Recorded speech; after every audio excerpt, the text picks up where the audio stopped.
نحمده ونصلي على رسوله الكريم اما بعد فاعوذ بالله من الشيطان الرجيم بسم الله الرحمن الرحيم رب اشرح لي صدري ويسر لي امري واحلل عقدة من لساني يفقهوا قولي۔ نماز عیدین، عیدین عید کا تسنیہ ہے، یعنی دو عیدیں، دونوں عیدوں پر نماز ہے۔ حضرت علی رضی اللہ عنہ فرماتے ہیں الغسل یوم الجمعۃ و یوم عرفہ و یوم النحر و یوم الفطر، جمعہ، عرفہ، قربانی اور عید الفطر کے دن غسل کرنا چاہیے۔ حضرت عبداللہ بن عمر رضی اللہ عنہ عید کے دن عیدگاہ کی طرف نکلنے سے پہلے غسل کیا کرتے تھے۔ امام نووی فرماتے ہیں کہ عید کے دن غسل کے مسئلے میں حضرت ابن عمر کے اثر سے استدلال اور جمعہ کے غسل پر قیاس کیا گیا ہے۔ عید الفطر کے لیے گھر سے نکلنے سے پہلے صدقہ فطر ادا کرنا چاہیے۔ عیدگاہ میں پہنچ کر صدقۃ الفطر ادا کرنا درست نہیں، بلکہ اسے نماز عید کے لیے نکلنے سے پہلے ادا کرنا چاہیے۔ چاہے آپ 1-2 دن پہلے ادا کر دیں، لیکن بعض لوگ عیدگاہ پہنچ کے وہیں کوئی مل گیا تو اس کو دے دیا، تو اس سے زیادہ بہتر کیا ہے کہ نکلنے سے پہلے، یعنی عید کی نماز کی نیت کر کے گھر سے نکلنے سے پہلے دیا جائے۔ عید اگر جمعہ کے دن ہو تو نماز عید پڑھنے کے بعد جمعہ پڑھ لیں یا پھر ظہر بھی پڑھ سکتے ہیں۔ رسول اللہ صلی اللہ علیہ وسلم نے عیدین کی نماز آذان اور تکبیر کے بغیر پڑھی، یعنی عام نمازوں میں اور عید کی نماز میں فرق کیا۔ جابر بن عبداللہ رضی اللہ عنہ نے فرمایا نماز عید کے لیے آذان ہے نہ تکبیر، یعنی نہ آذان ہے نہ تکبیر، نہ پکارنا ہے اور نہ کوئی اور آواز، یعنی کسی بھی قسم کا اعلان، جیسے صلاۃ الکسوف میں الصلاۃ جامعۃ، یا بارش کے دن گھروں پر نماز پڑھنے کے لیے صلوا فی رحالکم، یا فجر کی نماز میں الصلاۃ خیر من النوم کے الفاظ کا اضافہ عام اذان سے زیادہ۔ تو اس طرح کا کوئی بھی قول یا جملہ یا پکار یا دعا کچھ بھی نہیں نماز عید سے قبل۔ آپ صلی اللہ علیہ وسلم نے عیدگاہ میں سوائے عید کی 2 رکعتوں کے نہ پہلے نفل پڑھے نہ بعد میں۔ نبی صلی اللہ علیہ وسلم عید الفطر میں کچھ کھا کر نماز کو نکلتے اور بقرہ عید میں نماز پڑھ کر کھاتے۔ رسول اللہ صلی اللہ علیہ وسلم عید الفطر کے روز طاق کھجوریں کھا کر عیدگاہ جایا کرتے تھے، یعنی 1، 3، 5 یا 7۔ حضرت انس بن مالک رضی اللہ عنہ جب شہر جا کر عید کی نماز با جماعت ادا نہ کر سکتے تو اپنے غلاموں اور بچوں کو جمع کرتے اور اپنے غلام عبداللہ بن ابی عتبہ کو شہر والوں کی نماز کی طرح نماز پڑھانے کا حکم دیتے۔ تو اس سے کیا پتہ چلتا ہے کہ گاؤں وغیرہ میں بھی عید کی نماز پڑھی جائے گی۔ رسول اللہ صلی اللہ علیہ وسلم کے پاس ایک سوار آیا، اس نے گواہی دی کہ انہوں نے کل چاند دیکھا تھا، تو آپ نے ہمیں روزہ افطار کرنے کا حکم دیا اور دوسرے دن عید کی نماز پڑھی، کیونکہ رؤیت ہلال کی خبر اتنی دیر میں پہنچی کہ نماز عید کا وقت نکل چکا تھا۔ عید کے دن مسجد میں صحابہ نے جنگی کھیلوں کا مظاہرہ کیا، یعنی عید کا دن کھیل کود کا بھی ہے، خوشی کا دن ہے۔ عبداللہ بن بصر رضی اللہ عنہ عید الفطر کے روز نماز کے لیے گئے، امام نے نماز میں تاخیر کر دی تو وہ فرمانے لگے رسول اللہ صلی اللہ علیہ وسلم کے زمانے میں ہم اس وقت نماز سے فارغ ہو چکے ہوتے تھے۔ راوی کہتا ہے کہ یہ چاشت کا وقت تھا۔ عیدگاہ جس راستے سے جائیں واپسی پر راستہ تبدیل کر دیں۔ عیدگاہ میں عورتیں، حضرت ام عطیہ رضی اللہ عنہا کہتی ہیں کہ ہمیں حکم دیا گیا کہ ہم سب عورتوں کو حتیٰ کہ حیض والیوں اور پردہ والیوں کو بھی دونوں عیدوں میں گھروں سے نکالیں تاکہ وہ سب مسلمانوں کی جماعت یعنی نماز اور ان کی دعا میں حاضر ہوں، اور فرمایا حیض والیاں جائے نماز سے الگ رہیں، یعنی نماز نہیں پڑھیں یا صف میں نہ بیٹھیں بلکہ پیچھے ہٹ کے بیٹھیں، لیکن مسلمانوں کی دعاؤں اور تکبیروں میں شامل رہیں۔ تو اس سے بھی کیا پتہ چلتا ہے کہ حائضہ عورت ذکر کر سکتی ہے کہ نہیں؟ جی ہاں، دعا میں شریک ہو سکتی ہے، دعا مانگ سکتی ہے تاکہ اللہ کی رحمت اور بخشش سے حصہ پائیں۔ ایک عورت نے عرض کیا کہ اگر ہم میں سے کسی کے پاس چادر نہ ہو تو پھر وہ کیسے عیدگاہ میں جائے؟ فرمایا اس کو اس کی ساتھ والی عورت چادر اڑا دے۔ یہاں کون سی چادر مراد ہے؟ جلباب، جو گھر سے باہر نکلتے وقت عورت اوڑھے گی۔ یہ نہیں کہا کہ وہ بغیر چادر کے ہی چلی جائے، بلکہ وہ دوسری سے چادر یا تو ادھاری لے لے یا پھر اسی کی چادر میں گھس کے چلی جائے۔ رسول اللہ صلی اللہ علیہ وسلم صحابہ اور صحابیات کو حتیٰ کہ حیض والی عورتوں کو بھی ساتھ لے کر عیدگاہ کی طرف جاتے۔ آپ کی عیدگاہ مسجد نبوی سے 1000 فٹ کے فاصلے پر تھی۔ یہ عیدگاہ البقیع کی طرف تھی، یعنی مسجد میں آپ نے نماز نہیں پڑھائی عید کی، بلکہ الگ کھلی جگہ پر، اور اس میں سب کو شریک ہونے کا حکم دیا، جس میں مرد، عورتیں، بچے سبھی شامل تھے۔ دیکھیں عید کی نماز تو ہے اجتماعی نماز، گھر میں پڑھنے والے نفل نہیں ہے عید کی نماز، ٹھیک ہے، کیونکہ نکلنے کے لیے کہا گیا نا۔ اور پھر ان عورتوں کو بھی نکلنے کے لیے اگر کہا گیا جنہیں نماز نہیں پڑھنا، تو پھر جن کو پڑھنا ہے ان کو تو نکلنا ہی ہے، اللہ ہی کہ گھر والے نہیں مانتے تو جھگڑا فساد نہ کریں، لیکن سنت یہی ہے اور ثابت سنت ہے، اور اس سے مقصود دشمن پر مسلمانوں کی تعداد کا روب ڈالنا بھی تھا۔ رسول اللہ صلی اللہ علیہ وسلم اور حضرت ابو بکر اور عمر عیدین کی نماز خطبے سے پہلے پڑھتے تھے، یعنی نماز سے پہلے کوئی خطبہ نہیں، کچھ نہیں، پہلے نماز اور بعد میں خطبہ۔ تکبیرات عید، حافظ ابن حجر رحمہ اللہ تکبیرات کے پڑھنے کے بارے میں فرماتے ہیں کہ رسول اللہ صلی اللہ علیہ وسلم سے اس بارے میں کوئی حدیث ثابت نہیں، یعنی کہ تکبیر کے الفاظ کون سے تھے۔ یہ تو آتا ہے وَلِتُكَبِّرُوا اللَّهَ عَلَى مَا هَدَاكُمْ، لیکن یعنی جیسے بڑی عید کے موقع پر حج کے ریفرنس میں یہ آیت نازل ہوئی تھی منا میں پڑھنے کے لیے، لیکن تکبیر کے الفاظ کون سے ہوں تو اس کے بارے میں ابن حجر کہتے ہیں کہ کوئی بھی روایت ثابت نہیں۔ صحابہ کرام سے جو صحیح ترین روایت مروی ہے وہ حضرت علی رضی اللہ عنہ کا قول ہے۔ حضرت علی رضی اللہ عنہ عرفہ کے دن 9 ذوالحج کی فجر سے لے کر 13 ذوالحج کی عصر تک تکبیرات کہتے۔ حضرت عبداللہ بن عمر عید الفطر کے دن گھر سے عیدگاہ تک تکبیرات کہتے۔ امام زہری کہتے ہیں کہ لوگ عید کے دن اپنے گھروں سے عیدگاہ تک تکبیرات کہتے، پھر امام کے ساتھ تکبیرات کہتے، تو آثار صحابہ اس ضمن میں واضح ہیں۔ عبداللہ بن عباس 9 ذوالحج نماز فجر سے لے کر 13 ذوالحج نماز عصر تک ان الفاظ میں تکبیرات کہتے۔ یہ عبداللہ بن عباس کا ورژن ہے۔ اللہ اکبر کبیرہ، اللہ اکبر کبیرہ، اللہ اکبر و اجل، اللہ اکبر وللہ الحمد۔ اللہ سب سے بڑا ہے، بہت بڑا، اللہ سب سے بڑا ہے، بہت بڑا، اللہ سب سے بڑا ہے اور سب سے زیادہ صاحب جلال ہے، اللہ سب سے بڑا ہے، اللہ ہی کے لیے ساری تعریف ہے۔ حضرت سلمان یوں تکبیرات کہتے، اللہ اکبر، اللہ اکبر، اللہ اکبر کبیرہ۔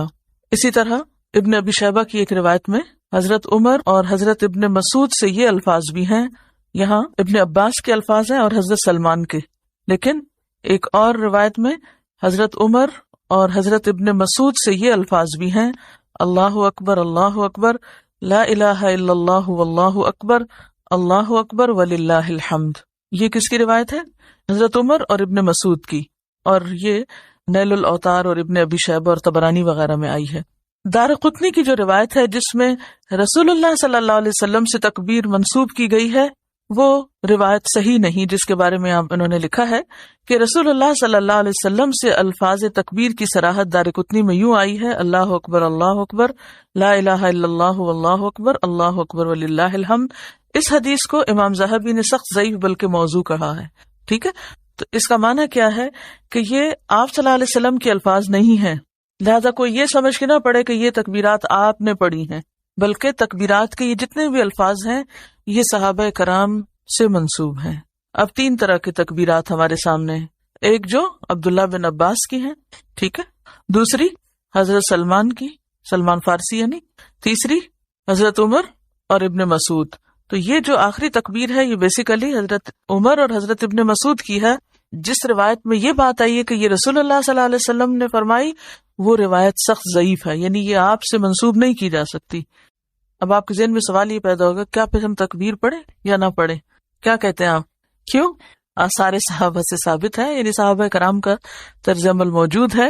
یہ مت کسی کو کہیں کہ یہ حضور صلی اللہ علیہ وسلم کے الفاظ ہیں، بس اتنا سا فرق ہے۔ چلیے، نماز عید کا طریقہ۔ رسول اللہ صلی اللہ علیہ وسلم عید الفطر اور عید الاضحیٰ کے دن عیدگاہ جاتے، سب سے پہلے نماز پڑھتے، پھر خطبہ دیتے، جبکہ لوگ صفوں میں بیٹھے رہتے۔ خطبہ میں لوگوں کو نصیحت، وصیت کرتے اور حکم دیتے، پھر واپس لوٹتے۔ وضو کر کے قبلے کی طرف منہ کر کے اللہ اکبر کہتے ہوئے رفع الیدین کریں، پھر سینے پر ہاتھ باندھ کر دعائے استفتاح پڑھیں، پھر دعائے استفتاح ختم کر کے قرات سے پہلے ٹھہر ٹھہر کر 7 تکبیریں کہیں۔ کب؟ سورۃ الفاتحہ سے پہلے۔ ہر تکبیر پر رفع الیدین کریں اور ہر تکبیر کے بعد ہاتھ باندھیں، یعنی تکبیر کر کے ہاتھ نیچے نہیں چھوڑیں گے بلکہ سینے پہ باندھیں گے۔ پھر امام اونچی آواز سے اور مقتدی آہستہ الحمد شریف پڑھیں، پھر امام اونچی آواز سے قرات پڑھے اور مقتدی چپ چاپ سنیں۔ نبی صلی اللہ علیہ وسلم نے عید الاضحیٰ اور عید الفطر میں سورۃ قاف والقرآن المجید اور اقتربت الساعہ وانشق القمر پڑھی، اور ایک روایت میں ہے سبح اسم ربک الاعلی اور هل اتاک حدیث الغاشیہ، یہ صورتیں بھی پڑھی۔ ان صورتوں میں کیا معنی ہے، کس چیز کی یاد دہانی؟ چلیے مان لیا آپ کی بات، یہ تو عید کا دن ہے، خوشی کا دن ہے، اور اس دن قیامت کی بات، اقتربت الساعہ اور هل اتاک حدیث الغاشیہ، اور سورۃ قاف تو بہت ہی ہلا دینے والی سورت ہے۔ ایسا کیوں؟ خوشی کے دن میں آخرت کی یاد کیوں؟ عموماً ایسا ہوتا ہے کہ خوشی میں اعتدال قائم رکھنا بڑا مشکل ہوتا ہے۔ جب انسان کو کوئی خوشی کا موقع ہوتا ہے، اور پھر اجتماعی خوشی، ایک تو ہوتی ہے نا آپ کی انڈیویجول انفرادی خوشیاں، مثلاً کسی کی شادی ہے، یا کسی کے گھر بچہ پیدا ہوا، یا کوئی امتحان میں پاس ہوا، یہ خوشی کیسی خوشی ہے؟ انفرادی خوشی، آپ منا رہے ہیں خوشی، آپ کے گھر والے منا رہے ہیں، محدود پیمانے پر ہے۔ اور ایک خوشی وہ خوشی ہے جو سارا شہر منا رہا ہے۔ اب وہ کام جو سب لوگ مل کے کر رہے ہیں، تو اس میں اس بات کا اندیشہ ہو سکتا ہے نا کہ انسان خوشی میں پھر حد سے بڑھے، اور ایسے حد سے بڑھے کہ بالکل ہی اللہ کی یاد سے غافل ہو جائے۔ تو ایسے موقع پر بھی آخرت کی یاد دلائی گئی تاکہ انسان کسی بھی وقت اپنے اس اصل گھر سے غافل نہ ہو۔ اور پھر یہ بات بھی ہے کہ قیامت کے دن بھی سب لوگ اکٹھے ہوں گے، جمع ہوں گے، تو خاص طور پر جب نماز کے لیے سب اکٹھے ہوں، جس میں عورتیں اور بچے بھی شامل ہوں، تو اس موقع پر آخرت کو بھی آپ ریلیٹ کر سکتے ہیں۔ کس طرح ریلیٹ کر سکتے ہیں؟ کہ وہاں بھی بہت سارے لوگ ایک جگہ اکٹھے ہوں گے۔ آخرت کا دن یوم الجمع بھی تو ہے نا، اکٹھے ہونے کا دن بھی ہے۔ بہتر ہے کہ سورۃ فاتحہ کے بعد مسنون قرات کی جائے۔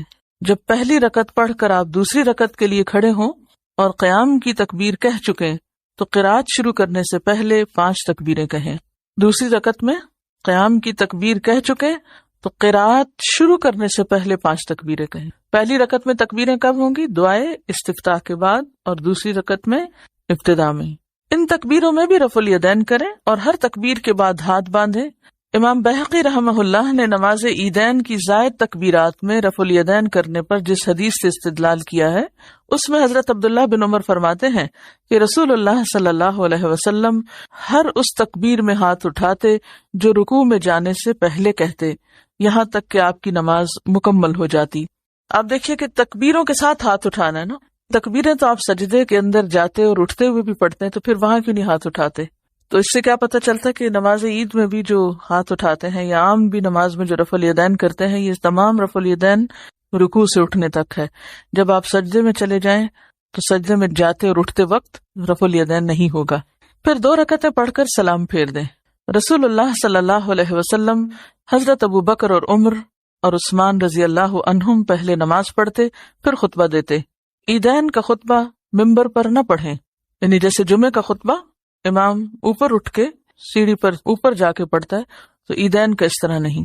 ابو سعید خدری کی حدیث سے معلوم ہوتا ہے کہ عیدگاہ میں ممبر کا اہتمام مروان بن حکم کے عہد میں کیا گیا، یعنی یہ بعد کی روایت ہے۔ ابو داؤد اور ابن ماجہ میں ہے کہ ایک شخص نے مروان کے اس فعل پر اعتراض کرتے ہوئے کہا، تم نے عید کے روز ممبر لا کر سنت کی مخالفت کی، کیونکہ اس روز اسے نہیں لایا جاتا تھا۔ نبی صلی اللہ علیہ وسلم کے دور میں ایسا نہیں ہوا تھا کہ عیدگاہ میں ممبر لے جایا جائے، ٹھیک ہے، اور خلفائے راشدین کے دور میں بھی نہیں ہوا، بعد میں ہوا تو اس پر اعتراض کیا گیا۔ اب دیکھیے کہ اس میں ایک ایکسٹرا تکلیف بھی تو ہے نا، اگر اسپیکر کا انتظام ہے اور آواز پہنچ رہی ہے تو کافی ہے۔ بیسیکلی صحابہ کرام کی ایک احتیاط کو آپ دیکھیے کہ حد الوسع اس چیز سے بچنے کی کوشش کرتے تھے کہ کہیں ہم آپ سے آگے نہ چلے جائیں۔ سورۃ الحجرات میں جیسے آتا ہے نا، لا تقدموا بین یدی اللہ ورسولہ، جو کام آپ نے نہیں کیا۔ اسی لیے جب حضرت عثمان نے مسجد میں ایکسٹینشن کی تو بھی لوگوں نے اعتراض کیا کہ آپ کیوں اس کو اس طرح بنا رہے ہیں، تھوڑا بہتر بنائی، پکی اینٹوں کی بنائی تھی۔ حضرت عائشہ کے پاس بچیاں دف بجا کر اچھے اشعار گا رہی تھیں، ابو بکر رضی اللہ عنہ نے انہیں منع کیا۔ نبی صلی اللہ علیہ وسلم نے فرمایا، اے ابو بکر انہیں کچھ نہ کہو، بے شک آج عید کا دن ہے، بلا شبہ ہر قوم کی ایک عید ہوتی ہے اور آج ہماری عید ہے۔ لیکن اس سے کہیں یہ ثابت نہیں ہوتا کہ انسان فحش اور لچر قسم کی باتیں شروع کر دے۔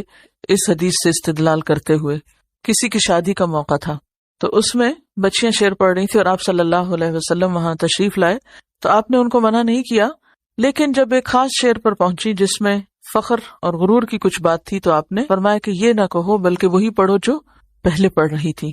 اچھا، اس سے یہ پتہ چلتا ہے کہ مومن کو ہر موقع پر آنکھیں کھلی رکھنی چاہیے، یعنی وہ کسی بھی حکم پر جب عمل کرے گا تو آنکھیں کھول کر کرے گا، یعنی صرف جزوی استدلال نہیں کیا جا سکتا مختلف مواقع سے کہ اگر یہ ثابت ہو گیا کہ یہاں شعر پڑھنے کی عید کے دن یا کسی شادی کے موقع پہ گانے کی اجازت ہے تو صرف شعر یا گانے کے لفظ سے انسان پھر ایک جواز نکال لے اور پھر جو جی میں آئے کرے، اور یہ کہے کہ کیونکہ آپ کے زمانے میں بھی تو ایسا ہوتا تھا، آپ صلی اللہ علیہ وسلم نے اگرچہ اجازت دی اور آپ کی موجودگی میں یہ فعل ہوا، لیکن اس کے باوجود جو الفاظ کی سلیکشن تھی اور جو اشعار کی سلیکشن تھی اس کو مد نظر رکھا گیا۔